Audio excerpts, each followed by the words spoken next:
Welcome to the Cheating Wife Stories channel. Miles Woodson stared at the lines of code on his screen, his eyes burning from 18 straight hours of work. His revolutionary blockchain protocol, nicknamed Prometheus, was finally taking shape after 3 years of relentless development. At 38, he was betting everything on this technology that could decentralize the entire financial system while making transactions untraceable. "Daddy, you promised." The voice of his 9-year-old daughter, Chloe, pulled him from his digital trance. She stood in the doorway of his home office, clutching her science project materials. Miles glanced at his watch. 11:20 p.m. He'd completely forgotten about helping with her volcano. "I'm so sorry, Pumpkin." He rubbed his bloodshot eyes. "Let me save this, and I'll help you right now." "Mom already did it," Chloe mumbled, disappointed. "She said not to bother you because you're too busy making money that doesn't exist." The comments stung. Fiona, his wife of 12 years, had grown increasingly bitter about his work. She had married him when he was climbing the corporate ladder at Haventech Industries with a comfortable 6-figure salary.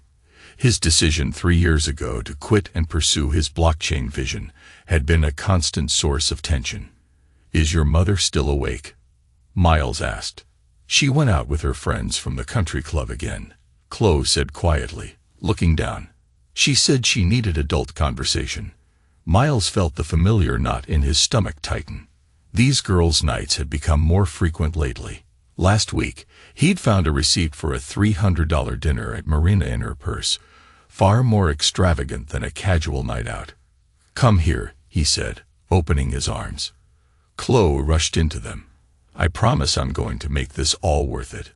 One day very soon, people will understand what I've been building." Later that night, Miles heard Fiona stumble in around 2 a.m., smelling of expensive whiskey and wearing a dress he didn't recognize. When she slipped into bed, he pretended to be asleep, too exhausted for another argument. The next morning, over coffee, Miles tried to bridge the growing gap between them. "I made a breakthrough yesterday," he said. "The protocol's alpha test worked perfectly. We're months ahead of schedule." Fiona looked up from her phone with practiced disinterest. At 36, she still turned heads with her polished beauty, maintained through rigorous fitness regimens and cosmetic treatments Miles could barely afford. "That's nice," she said flatly. "Did you remember we have the Wellington Foundation charity gala tomorrow night?" "I can't go," Miles said. "The investor meeting with Phoenix Investments was moved up. This could be our funding breakthrough." "Perfect," Fiona snapped, slamming her mug down. "I'll just go alone again. At least I won't have to explain crypto to confused patrons while you stand there looking like you haven't slept in weeks." "This isn't just crypto, Fiona. If Prometheus works." If, she cut him off. 3 years of if, Miles. Meanwhile, Chloe barely knows her father.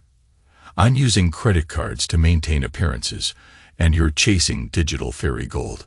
What Fiona didn't understand, or refused to, was that Miles wasn't creating just another cryptocurrency. Prometheus was designed to be unhackable, untraceable, and capable of processing transactions in milliseconds. If successful, it would revolutionize everything from banking to international trade. 6 more months, Miles promised. "That's all I need." "You said that 6 months ago," Fiona replied coldly. "And 6 months before that." The doorbell interrupted their standoff. Miles opened it to find his mentor and former professor, Arthur Grayson, standing there with a knowing smile. "Am I interrupting?" "I brought bagels," said the silver-haired academic, who'd first introduced Miles to blockchain technology during his graduate studies. "Arthur." Fiona's demeanor shifted instantly to charm mode.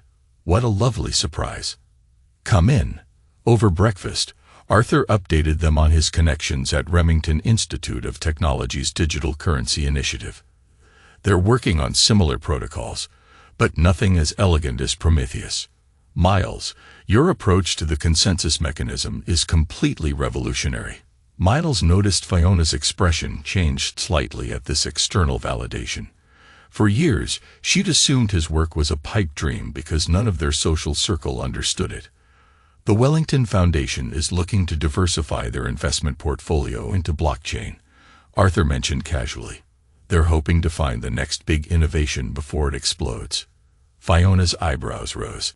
The Wellingtons were old money in Eastport, pillars of the society she desperately wanted to join. Miles is presenting to potential investors tomorrow night, she said quickly. But perhaps the weekend after. I'll make the introduction, Arthur promised. They'll be impressed.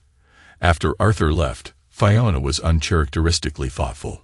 Maybe I've been too hard on you, she admitted, but you have to understand how difficult this has been. Miles embraced her, relief washing over him. It's almost over. Everything's about to change. What he couldn't know was how prophetic those words would prove, though not in the way he imagined. Later that week, at the charity gala Fiona attended alone, she would meet a man who would set in motion the complete unraveling of their lives. His name was Harvey Wynn, and he would take particular interest when Fiona mentioned her husband's blockchain project. The Phoenix Investments meeting was a disaster. The investors, a group of traditional finance types, couldn't grasp Miles's vision for Prometheus. So it's like Bitcoin? One asked dismissively. No, it's an entirely different. Miles had tried to explain before being cut off. We've seen crypto come and go. What makes you special? By the time Miles returned home, exhausted and defeated, Fiona was already back from the gala, humming as she removed her earrings in their bedroom. How was your meeting? She asked with unusual interest. They didn't get it. Miles sighed. How was the gala? Fiona's eyes lit up. Actually, I met someone you should talk to, Harvey Wynn. He runs Crescent Capital Partners and specifically invests in blockchain technology. Miles perked up. Really? Did you tell him about Prometheus? Just the basics, she smiled. He was fascinated. He wants to meet you. 3 days later, Miles sat across from Harvey Wynn at an upscale restaurant downtown. Wynn was everything Miles wasn't: polished, charismatic, with an ease that came from old money and elite schools. At 45, he exuded success from his tailored suit to his confident smile. Fiona described your project quite passionately, Wynn said, swirling his Bordeaux. Though I suspect she didn't grasp all the technical details. She tries, Miles said defensively. Of course. Wynn nodded sympathetically. It must be difficult having a vision others can't see. Tell me about Prometheus. Unlike the Phoenix Investments Group, Wynn asked insightful questions that showed genuine understanding.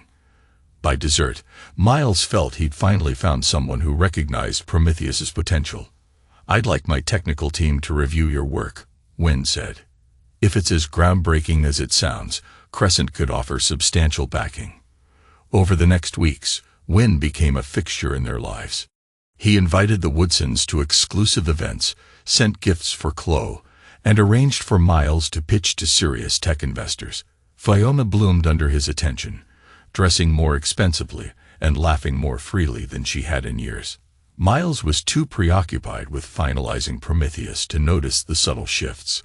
Fiona's lingering glances at Wynn, their private jokes, the way she touched her hair when he entered her room. Arthur Grayson noticed, however. After observing Fiona and Wynn at a tech conference reception, he pulled Miles aside. How much does Wynn know about your algorithms? He asked sharply. The general architecture, Miles replied. Nothing proprietary. What? Something feels off, Arthur frowned. I checked his background.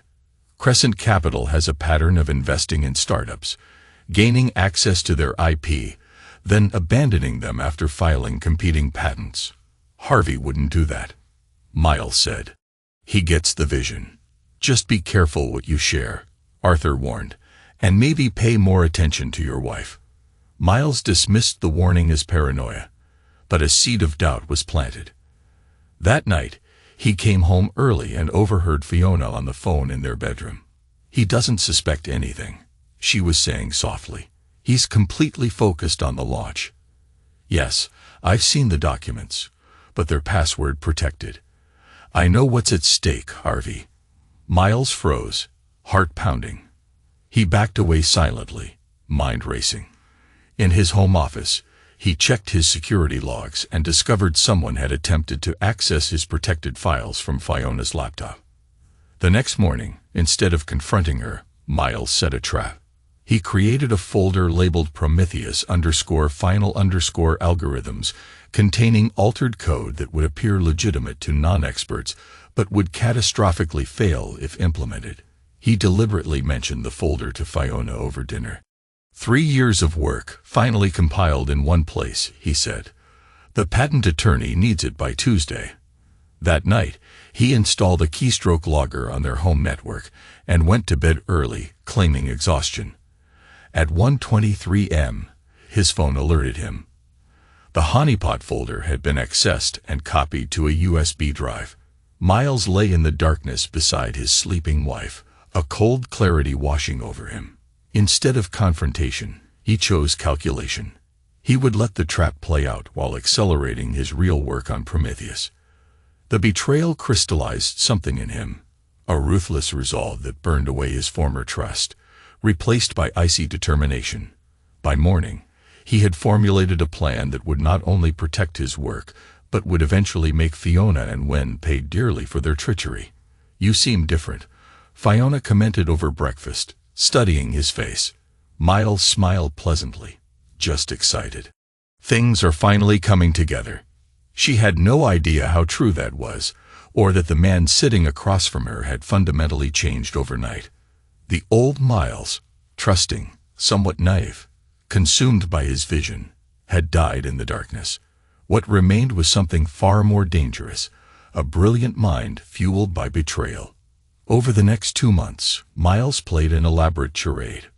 On the surface, he continued working feverishly on Prometheus, while appearing increasingly distracted and despondent.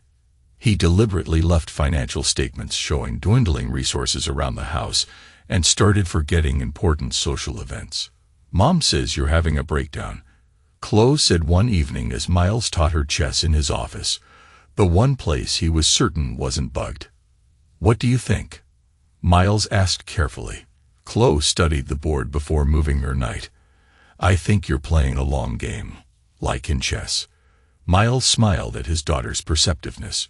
"Sometimes, pumpkin, when people think you're losing, it gives you an advantage they don't expect." Behind the scenes, Miles had secretly completed the real Prometheus protocol, storing the authentic code on servers only he could access. The version at home was an elaborate decoy, functional enough to seem legitimate, but missing the revolutionary elements that made Prometheus truly valuable. Meanwhile, he hired a private investigator to document Fiona's affair with Wen. The evidence mounted quickly: hotel rendezvous, intimate dinners, and explicit text messages about stealing Miles's technology and money. Most painful was discovering Fiona had involved Chloe in their schemes. The investigators' photos showed Wen taking Chloe for ice cream, buying her expensive gifts, and gradually positioning himself as a father figure. In several photos, Chloe looked uncomfortable but compliant. "He's manipulating my daughter," Miles muttered, staring at the images. "There's more," the investigator said grimly, sliding over divorce papers already drafted in Fiona's name. "They're planning something soon. The lawyer is known for aggressive settlements that leave spouses with nothing." Father's Day fell on a Sunday in mid-June. The evening before, Miles received a text from Arthur. Wen met with Zinneran investors claiming proprietary blockchain technology. "Moving timeline up." Miles responded, "Proceeding as planned. Stand by." That night, he securely uploaded the real Prometheus protocol to Arthur's server with specific instructions. "Launch only if you receive my signal or if I'm incapacitated for more than 72 hours. The next morning, Chloe bounced into their bedroom carrying a tray with burnt toast and coffee. "Happy Father's Day, Daddy," she exclaimed. "We've got a super special surprise for you." Fiona appeared, looking nervous but determined. "We've been planning this for weeks, haven't we, sweetie?" Miles noted the strain in her smile. and the way she avoided his eyes. He'd expected something today, but played along with practiced obliviousness. "What's my surprise?" he asked, pretending excitement. "You have to be blindfolded." Chloe giggled, producing a silk tie. "Is this necessary?" Miles asked, feigning reluctance. "No peeking." Fiona insisted, tying it around his eyes. "It's tradition for big surprises." Miles felt himself guided downstairs and into their car. The drive lasted about 20 minutes before they stopped. "Almost there," Fiona said, her voice tight as she led him into a building and down a hallway. When the blindfold came off, Miles found himself in an elegantly appointed office facing a stern-looking woman behind a mahogany desk. Harvey Wynn sat in a corner chair, failing to hide the triumph in his eyes. "Mr. Woodson," the woman said professionally. "I'm Irene Caldwell. Your wife felt this setting might help keep things civil." On the desk lay a stack of documents, divorce papers demanding 75% of all assets and intellectual property, full custody of Chloe and their house. "Sign these, and we can all move on," Fiona said coldly. "Harvey has kindly offered to mediate." Miles looked at his daughter, who stood confused by the door, clearly not understanding what was happening. He saw the moment she realized this wasn't a happy surprise, her face crumpling in betrayal. "You told me we were giving Daddy a special day," Chloe whispered. "Grown-up business, sweetie." Fiona dismissed her. "Wait in the hall." As Chloe left, tears streaming down her face, something hardened permanently in Miles. He turned to Caldwell with surprising calm. "May I review these documents?"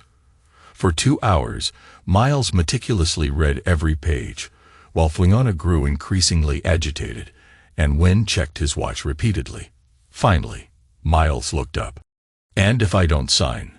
"We go to court," Caldwell replied, "where evidence of your mental instability, financial mismanagement, and parental neglect will be presented." Miles nodded thoughtfully. "I see." With deliberate slowness, he signed every page. He wore an unreadable expression, but a slight smile flickered when he reached the clause about intellectual property transfer. "Congratulations on your freedom, Fiona," Miles said quietly as he stood to leave. "I hope it brings you everything you deserve." In the hallway, he knelt before a tearful Chloe. "Did you know about this?" he asked gently. "Mom said we were surprising you with a special Father's Day," she sobbed. "She said the blindfold was part of the fun." "Listen carefully," Miles whispered, wiping her tears. "Sometimes things aren't what they seem.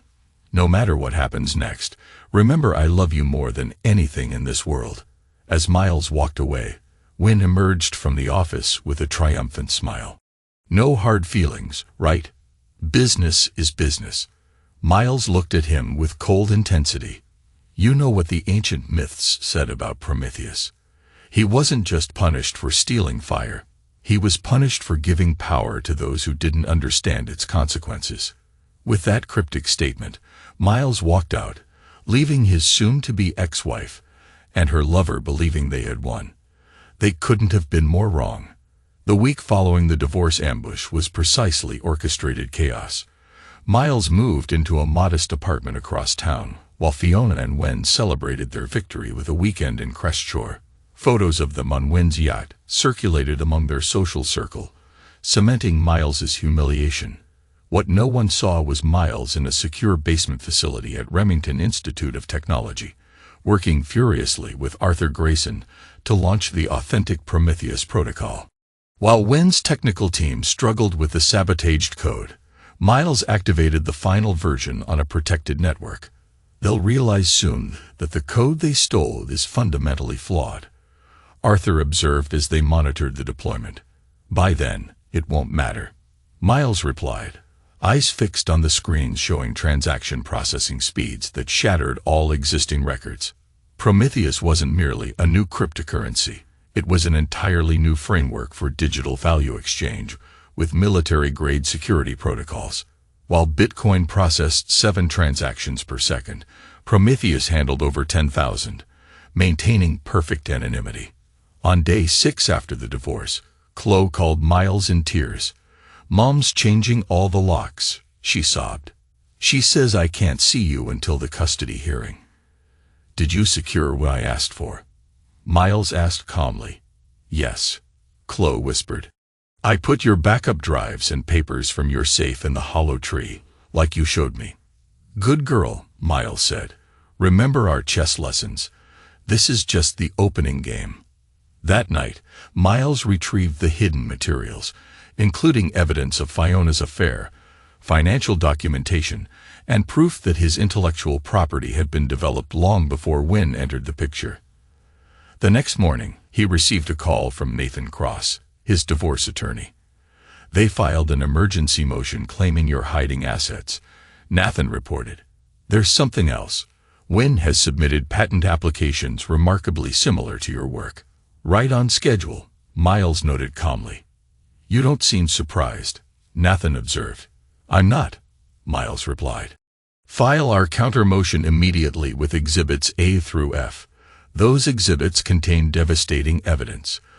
Fiona's documented affair, her attempts to access Miles's secure files, and Wynne's pattern of intellectual property theft from previous startups." By week's end, the legal momentum shifted dramatically. The judge, initially sympathetic to Fiona's claims, now viewed the case with skepticism. Miles' apparent cooperation, signing the divorce papers without contest, had created the impression of a man with nothing to hide.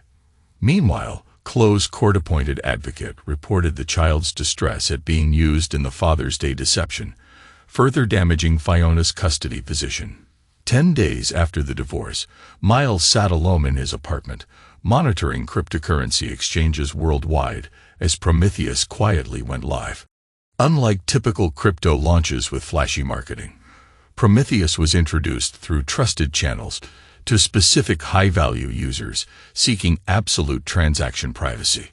While Wynne pursued patents for the flawed technology, the real Prometheus began processing millions in transactions, its value climbing steadily without drawing mainstream attention. Miles's phone rang. "Fiona, for the first time since the ambush." "We need to talk," she said without preamble.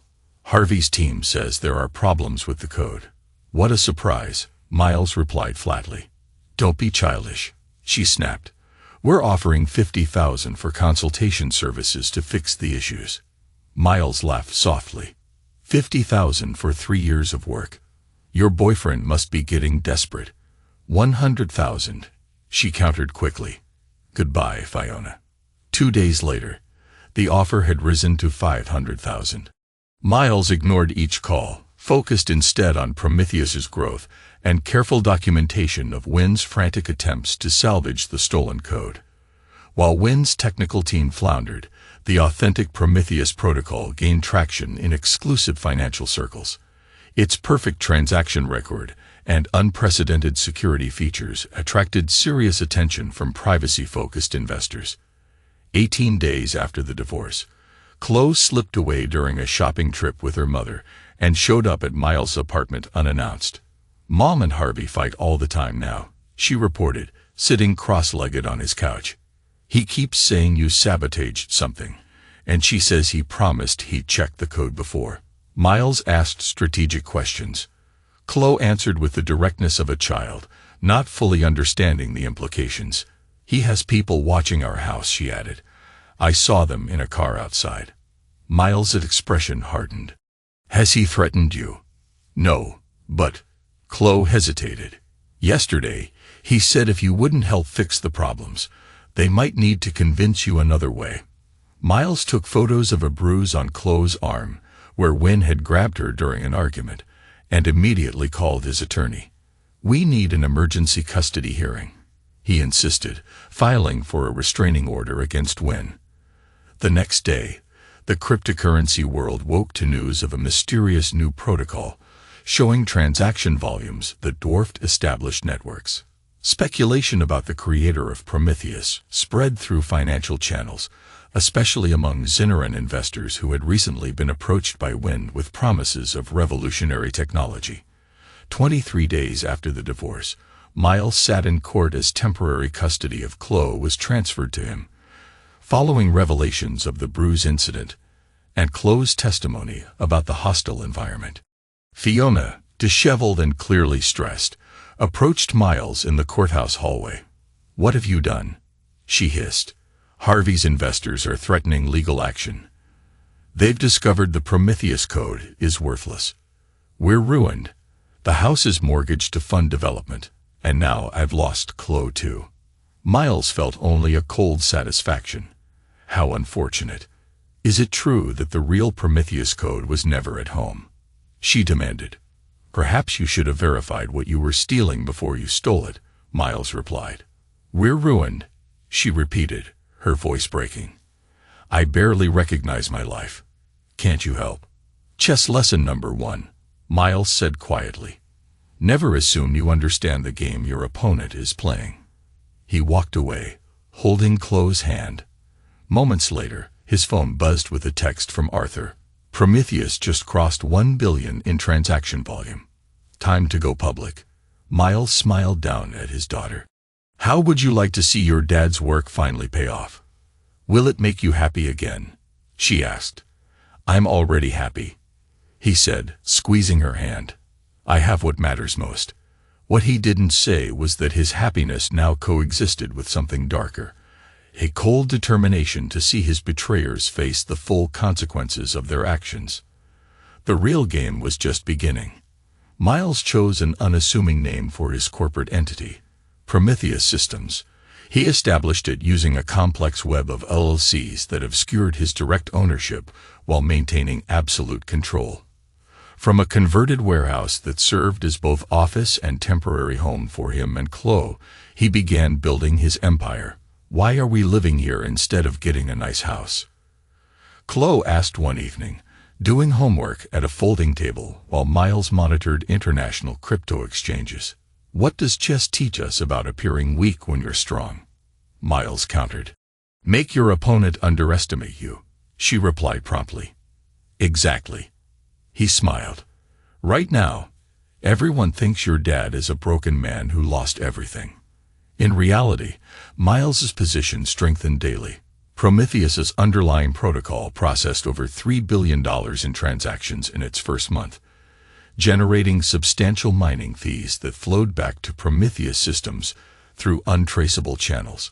Meanwhile, Harvey Wynn faced mounting disasters. The Zinneran investors who had fronted $20 million for the revolutionary blockchain discovered the stolen code was fundamentally flawed. Their subsequent lawsuit named both Wynn and Fiona, freezing their assets. Fiona, now living in Wynn's downtown penthouse, found herself juggling the fallout when the divorce court appointed a forensic accountant who discovered she had diverted household funds to private accounts months before the divorce. Miles tracked these developments through his attorney while methodically executing Phase 2 of his plan, legitimizing Prometheus for mainstream adoption. 45 days after the divorce, Miles arranged a meeting with Sylvia Torres, CEO of Apex Transfer, a digital payment processor struggling against larger competitors. In a secure conference room, Miles demonstrated Prometheus's capabilities. "This processes how many transactions per second?" Torres asked incredulously. 20,000 in the current implementation, Miles replied, with potential to scale to 50,000. "And the security protocol? Quantum-resistant encryption with perfect forward secrecy, essentially unhackable with current technology." Torres studied him. "Why come to Apex Transfer? With this technology, any major player would give you billions." "Because you'll give me something more valuable than money," Miles explained. "Complete anonymity while we scale. The major players would want their branding, their control. I need a partner willing to follow my implementation timeline precisely." The deal they struck would later be recognized as one of the most lopsided in financial technology history. Apex Transfer received non-exclusive implementation rights to Prometheus in exchange for 30% of transaction fees and a critical clause. Miles' identity would remain completely confidential. With institutional backing secured, Prometheus began its controlled expansion. Apex Transfer stock surged 400% in 2 weeks as they announced a revolutionary new processing system that protected user privacy while drastically reducing costs. 60 days after the divorce, Arthur Grayson visited the warehouse headquarters with news from academic circles. Remington Institute wants to give you the Pioneer in Digital Economics Award, he announced. Your protocol has been analyzed by their cryptography team, and they're calling it the most significant advancement since Bitcoin. Decline politely, Miles instructed. The time isn't right for public recognition. Instead, he focused on establishing the infrastructure for Project Nemesis, a specialized application of Prometheus technology that could trace and expose hidden financial transactions without being detected. He assembled a team of brilliant cryptographers and engineers sworn to secrecy and compensated with Prometheus tokens, now worth millions. Your mission, he told them, is to create perfect financial transparency, where anonymity currently exists. 70 days after the divorce, Miles received intelligence that Wynn had leveraged his remaining assets to short Apex transfer stock, believing the surge was a temporary bubble. The irony wasn't lost on Miles. Wynn was betting against the very technology he'd tried to steal. While Prometheus flourished, Miles maintained his modest lifestyle, focusing on raising Chloe in a healthier environment far from Fiona's toxic influence. The custody arrangement allowed Fiona's supervised visitation, which she increasingly canceled as her finances and legal troubles mounted. Does Mom not want to see me anymore? Chloe asked after the third consecutive cancellation. Your mother is going through a difficult time, Miles answered carefully. Some people find it hard to face those they've hurt. 85 days after the divorce, the financial world was rocked by a Bloomberg article analyzing the explosive growth of the Prometheus protocol and speculating about its anonymous creator. The piece estimated the unknown developer's holdings at around $3.7 billion, making them one of the wealthiest in cryptocurrency. The day after publication, Fiona called Miles for the first time in weeks. I know what you've done, she said, her voice a mixture of anger and desperation. The real Prometheus was never in our home system, was it? You're only now figuring that out, Miles replied. Disappointing. Harvey is ruined, she continued. The investor lawsuits, legal fees, we're selling the penthouse. He blames me for not getting better access to your work. How tragic, Miles responded without inflection. I assume that's why you've been canceling Chloe's visits. I can't face her, Fiona admitted, her voice breaking. Not like this. Broke, evicted, with legal troubles. This isn't the life I wanted. Choices have consequences, Fiona. You chose Wynn. You chose deception. You chose to use our daughter in your schemes. I made a terrible mistake, she whispered. Is there any way we could? No, Miles interrupted firmly. There isn't. After hanging up, Miles received an alert from his monitoring system. Someone had attempted to access his old financial records. The source traced back to Wynn's private server. Even facing ruin, Harvey Wynn was still searching for leverage. Convinced he could outsmart the man he had grievously underestimated. Time for the endgame. Miles murmured, opening his secure messaging system to activate the final phase of Project Nemesis. 90 days after the divorce, Miles Woodson disappeared completely from public view, his modest apartment emptied overnight. Chloe was temporarily placed with Arthur Grayson, who cited a family emergency requiring Miles's immediate attention overseas. In truth, Miles had moved to a secure compound outside Clearwater Bay, where Project Nemesis entered its final implementation stage. From this fortified location surrounded by his elite team, Miles prepared to unveil the full power of Prometheus, not just as a revolutionary financial technology, but as an instrument of perfect, inescapable justice.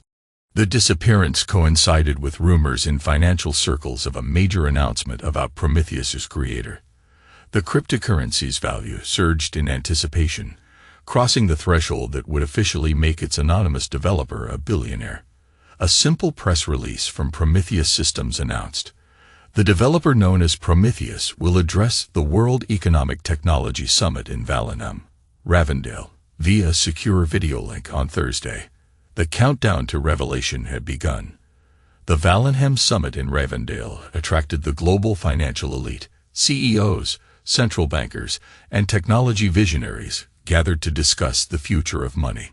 The unscheduled appearance of Prometheus's creator sent shockwaves through the conference. In an Eastport apartment, Harvey Wynn and Fiona Woodson watched the live stream. Their once luxurious surroundings replaced by rented furniture. Wynn had aged visibly since the divorce debacle, his confident demeanor eroded by nervous agitation.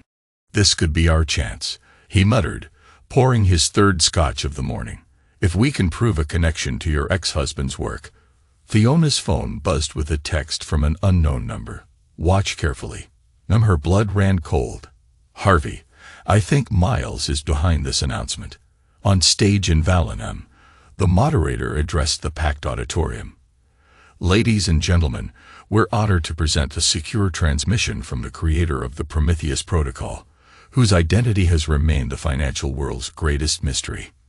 A massive screen illuminated with the Prometheus symbol, a stylized figure holding digital fire. A digitally altered voice spoke. "Prometheus stole fire from the gods to empower humanity. Today, I'm revealing how this new financial fire can illuminate what has long remained hidden." The voice explained that Prometheus wasn't merely a transaction protocol, but a sophisticated system capable of tracing and verifying complex financial movements through anonymity shields once considered impenetrable. "To demonstrate," the voice continued, "I've selected a case study involving systematic intellectual property theft and financial fraud." The screen changed to display familiar faces, Harvey Wynn, and several Zinneran investors at a meeting dated 3 weeks before Miles's divorce. Documents appeared, showing Wynn had received $36 million from Zinneran state-backed funds in exchange for technology he did not own. Bank records revealed how he moved the money through 17 jurisdictions. In Eastport, Wynn lunged for his phone. "We need to leave now. If the feds see this." The apartment door crashed open as federal agents swarmed in, weapons drawn. "Harvey Wynn, you're under arrest for wire fraud, intellectual property theft, and violations of the Foreign Corrupt Practices Act." As Wynn was handcuffed, an agent approached Fiona. "Fiona Woodson, we have some questions about your involvement in Mr. Wynn's activities." In Vallenham, the presentation continued, meticulously documenting how Prometheus had tracked these once-hidden transactions. Banking executives shifted uncomfortably, seeing a system that rendered traditional financial secrecy obsolete. Near the conclusion, the voice made an announcement that sent cryptocurrency markets into a frenzy. "Today, I'm transferring control of the Prometheus Foundation to a consortium of international universities. My personal holdings, valued at approximately $5.6 billion, will fund research into ethical implementations of this technology." A new screen showed the Foundation's inaugural board of directors. Distinguished cryptographers, ethicists, and economists. Among them was Arthur Grayson, listed as acting director. As global media exploded with the news, Miles Woodson sat in his Clearwater Bay compound, watching multiple screens. One showed the Vallenham presentation, another displayed Wynn being led to a police vehicle, and a third monitored cryptocurrency exchanges where Prometheus tokens surged to unprecedented values. A secure phone rang. It was Arthur. "It's working perfectly," he reported. "The Justice Department is already requesting access to Prometheus for their Financial Crimes Division." "They'll have it," Miles replied, "with specific limitations." After hanging up, Miles opened his laptop to confirm one final operation: the complete financial destruction of those who had betrayed him. Wynn's assets were frozen by federal authorities. The Zinneran investors faced their own government's wrath for a failed operation. Fiona's involvement had been deeper than initially assumed. Her finances were in shambles, her reputation destroyed, her credit ruined. The house she'd wanted was underwater in debt. Any alimony she'd counted on was voided by evidence of her affair and conspiracy. The revenge Miles had crafted wasn't merely about punishment, it was about irreversible consequence. There would be no recovery for Wynn or Fiona. They had tried to destroy him and had instead destroyed themselves. Miles's phone lit up again with a familiar number. "Fiona, the first of what would become dozens of desperate calls. He declined without hesitation as he packed a suitcase. The next day, he and Chloe moved into their new home, a modest but comfortable lakeside property chosen for its security rather than ostentation. He had no interest in the trappings of wealth that had so obsessed Fiona. That evening, as news channels worldwide reported on the crypto-billionaire divorce scandal, Miles sat with Chloe, watching the sunset over the lake. "Is it over now?" she asked softly. "The hard part is," Miles confirmed, putting his arm around her shoulders. "Mom called my school," Chloe said quietly. "She was crying, asking about me." Miles considered his response carefully. The ruthlessness that had driven his revenge didn't extend to poisoning Chloe against her mother. "Your mother made terrible choices," he said finally, "but she does love you in her way. Can I see her sometimes?" "If you want to," Miles replied. "That's your choice. What about you?" Chloe asked. "Will you ever forgive her?" Miles looked out at the darkening sky, his expression hardening. "No, Chloe. Some betrayals don't get forgiveness." The media never connected Miles Woodson to the Prometheus protocol. As far as the world knew, the brilliant developer remained anonymous. Only a small circle, Arthur Grayson, Miles's core team, and eventually Chloe when she was old enough, knew the truth. The man who had revolutionized global finance had done so partly to create the perfect vehicle for justice against those who had betrayed him. And justice in Miles Woodson's world came without mercy. Recent divorcee, single dad, become crypto-billionaire. The headlines splashed across financial news sites a week after the Vallanham revelation. While the article didn't name Miles, the timing and circumstances left little doubt for those involved. Fiona had called Miles 78 times in 7 days. Each call declined without comment. The Prometheus Foundation opened headquarters in Adulton, with Arthur Grayson guiding its integration into legitimate financial systems. Federal prosecutors built what they called airtight cases against Wynne and his co-conspirators, using evidence provided through the Prometheus system. 6 months after the divorce, Miles and Chloe settled into a new routine in a quiet suburb near Clearwater Bay. Their home, modern but understated, sat on 5 secure acres beside a private lake. Miles worked remotely as a blockchain consultant, his connection to Prometheus known only to a trusted few. "Dad, someone's here to see you," Chloe called one Saturday morning. "She says she's your ex-wife." Miles found Fiona standing in the entryway, significantly changed from the polished socialite who once orchestrated his humiliation. Her designer clothes were replaced by simple attire, her confident posture diminished. "How did you find us?" Miles asked coldly. "I hired a private investigator," Fiona admitted. "It took most of my remaining money." "You shouldn't be here." Fiona's voice trembled. "They'd frozen all Harvey's assets. I have nothing left. The house is in foreclosure, my credit is destroyed, and no one in our old circle will speak to me." "Consequences," Miles replied simply. "I know you're behind Prometheus," she pressed. "The timing, the technology, it can't be coincidence." Miles' expression remained impassive. "You should leave." "I made a terrible mistake," Fiona pleaded, tears forming. "I was frustrated, impatient. Harvey manipulated me with promises." "Stop," Miles interrupted sharply. "You weren't manipulated. You were greedy and disloyal. You used our daughter in your schemes." "I still love you," she whispered. Something flickered in Miles's eyes. Not compassion, but disgust. "Is that what this is about? You lost your rich boyfriend and your lifestyle, so now you love me again. Now that I have what you always wanted." "It's not like that," she protested weakly. "You blindfolded me and led me to a divorce lawyer on Father's Day." Miles reminded her, his voice dangerously controlled. "You conspired to steal everything I'd built. You chose Harvey over your family. There is no coming back from that. Ever." Fiona's desperation turned to anger. "You cold fiend. You engineered all of this.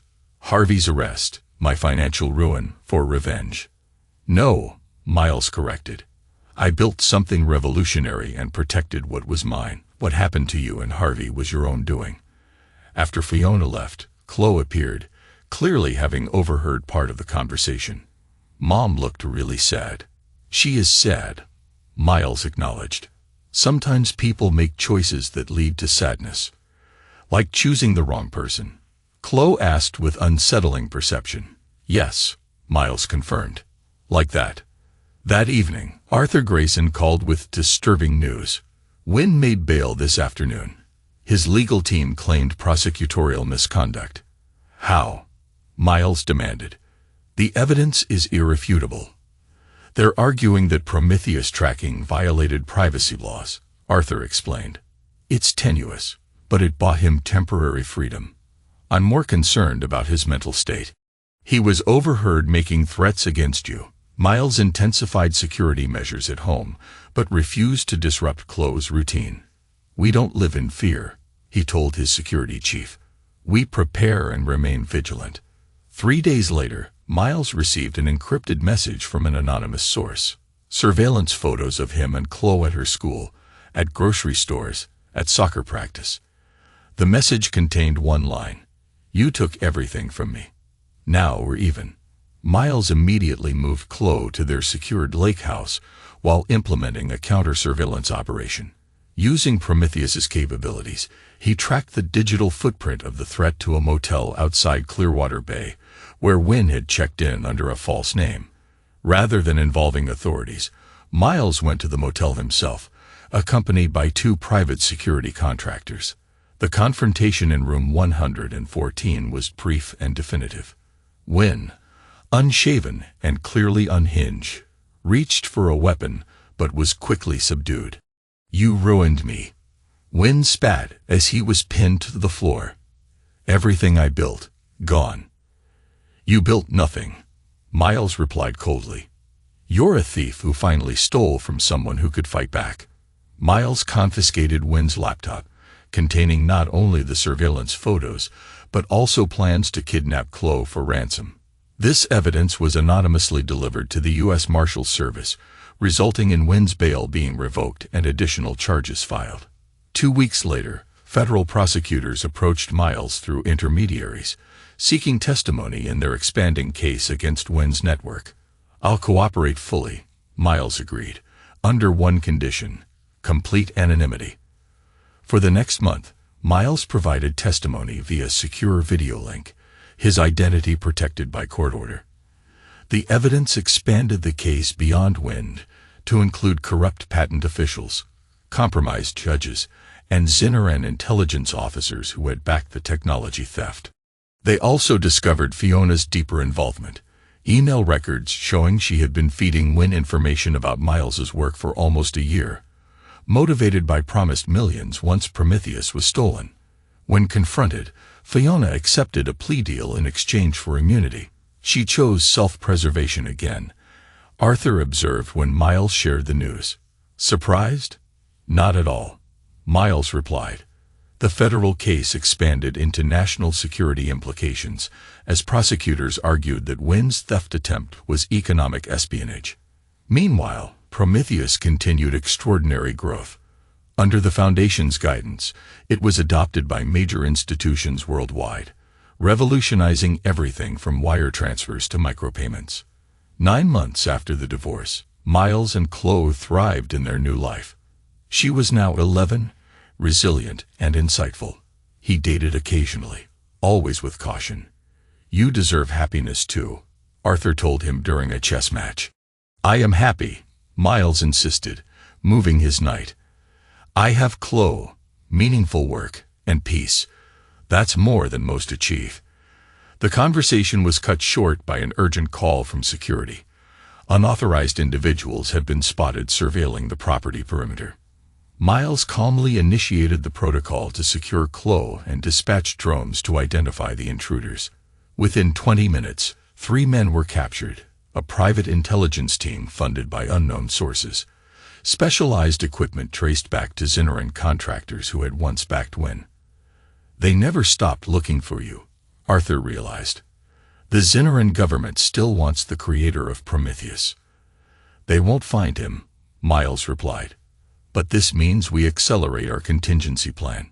That contingency was a complete legal and digital dissociation between Miles Woodson and Prometheus.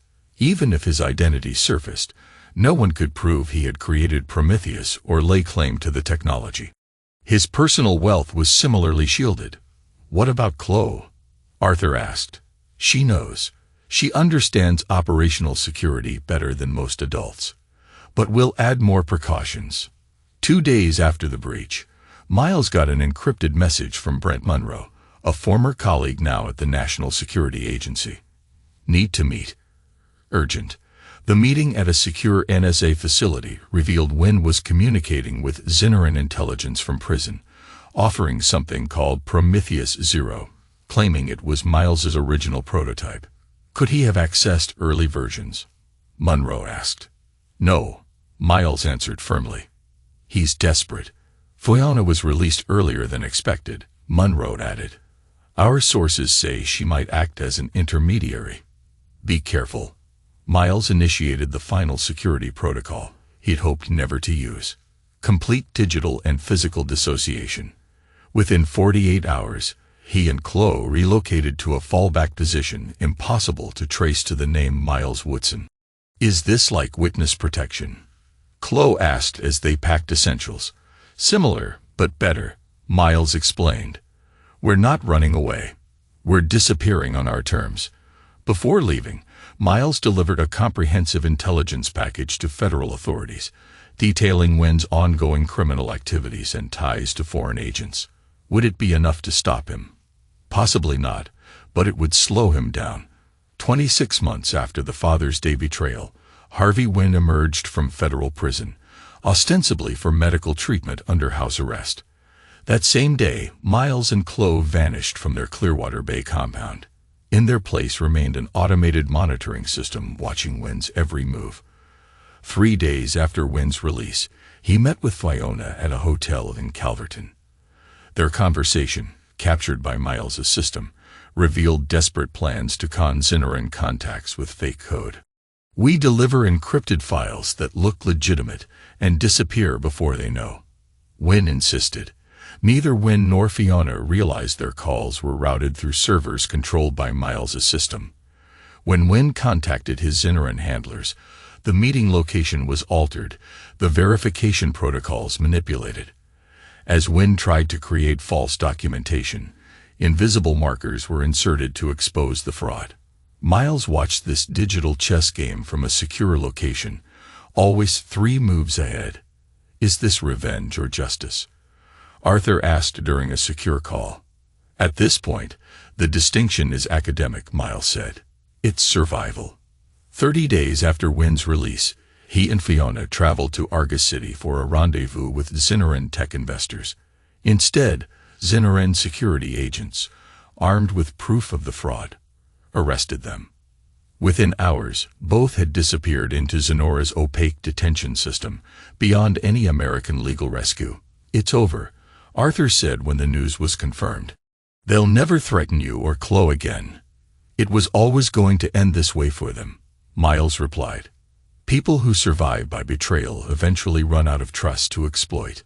3 months later, in a villa overlooking the Mediterranean, in a fictional location far from prying eyes, Miles watched Chloe swim in their private cove. Their new identities were flawless. Their security was unobtrusive but impenetrable. Miles had foregone any public acknowledgement for creating Prometheus. He had traded fame for his daughter's safety and the quiet life he now cherished.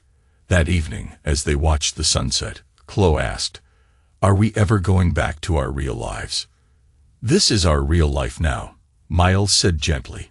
"The people we were before exist only in memories." "What about Mom?" she asked. "Will we ever know what happened to her?" "She made choices that took her beyond our reach," Miles answered. "Some people can't escape the consequences of what they've done." "Did you love her once?" Chloe pressed. "Very much," he admitted. "But people change, or show who they really are eventually." "Will you ever forgive her?" Miles's answer came with the same unwavering resolve. "No, Chloe. Some betrayals don't get forgiveness. The Mediterranean sunset painted the sky in brilliant oranges and purples as they sat in companionable silence. Miles had lost much: his name, his public identity, the open recognition for his creation. Yet he had protected what mattered most: his daughter and the revolutionary technology that would continue transforming the world. The fire he had stolen from the gods of finance now burned brightly across the global system, illuminating darkness that once seemed impenetrable. Like the mythological figure whose name he borrowed, he had accepted exile as the cost of defying the established order. But unlike Prometheus, Miles Woodson had escaped the eagle's talons by turning their hunger against them, ensuring that those who sought to destroy him were themselves destroyed. It was not forgiveness. It was not mercy. It was perfect, inescapable justice, cold as code and absolute as mathematics.